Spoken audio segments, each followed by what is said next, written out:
Have you just had one of those years, a Murphy Law type of year? Everything that can go wrong will go wrong. 2022 was not the finest moment for the wife and I. This ridiculous disaster started off with me having extremely bad coughs, fevers for days. And, I know ever since 2020, the first thing we think of is, did you get tested? Yes, I got tested. I didn't have corona once during this time. But after about a half dozen hospital visits and going to the ER almost every single week, and not to mention the unnecessary amount of radiation that I got from all the x-rays, turns out I had a tumor.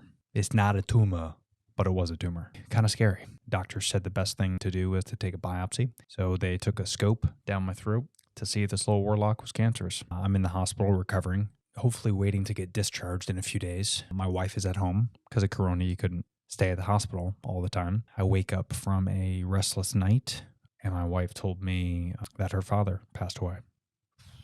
First things first, I call the nurses and, I tell them the urgency, and they looked at me weird as if, what do you think, you're getting discharged today? They can't keep you in the hospital. They could, of course, tell you that they recommend you stay and yada, yada, yada. So I respectfully, as I possibly could without being completely angry, said, you can either pull this IV out of me right now professionally, or I'm going to rip it out and walk out of here. So the nurse got the doctor. They pulled up my discharge papers very quick. I had my father come pick me up from the hospital, and we rushed over to see my wife. Now, of course, we're both filled with sadness, anger, tons of feelings.